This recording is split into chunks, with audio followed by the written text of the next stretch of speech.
All right, this is a breakdown on how to do Warrior One from a functional perspective. So before we dive into the posture, let's talk about the purpose of a Warrior One. Now, the purpose of Warrior One is to stretch out the hip flexor, especially the psoas, which is a muscle that attaches to the side of the spine, runs down to the front of the hip, and attaches to the inside of the femur, the thigh bone. So if that's the case, then coming into the posture, doing a back bend like this does not optimize the stretch for the hip flexor. What's going to get into it a little bit more is actually if you have a straight spine.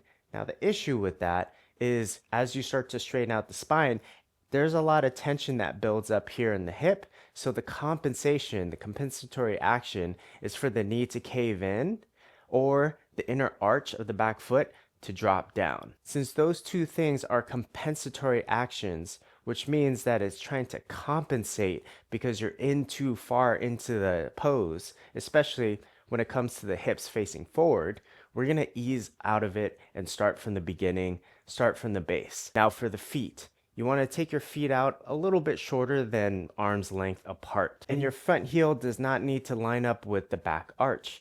If you want to square the hips a little bit more, then you can take the feet a little bit wider. If you don't care about straightening out the hips towards the front of the mat, then yes, you can go heel to heel. Now turning the back foot out to the side is going to allow you to feel a stretch on the inner thigh a little bit more.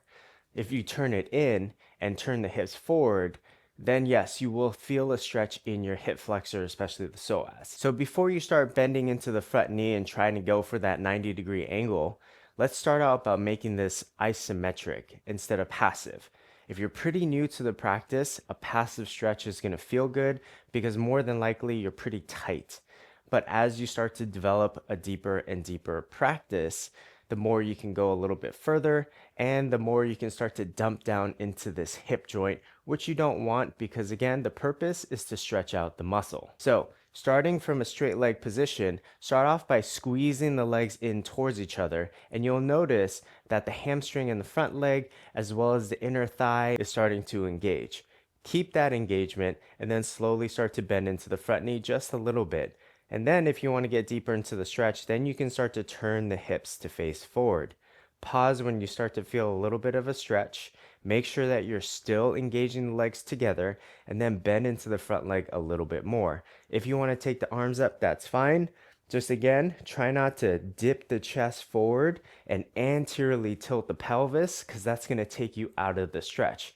Try to keep a neutral spine and reach up. And if you can take it further, you got two options. You can either bend into the front leg a little bit more, or you can turn the hips forward a little bit more, or you can do both.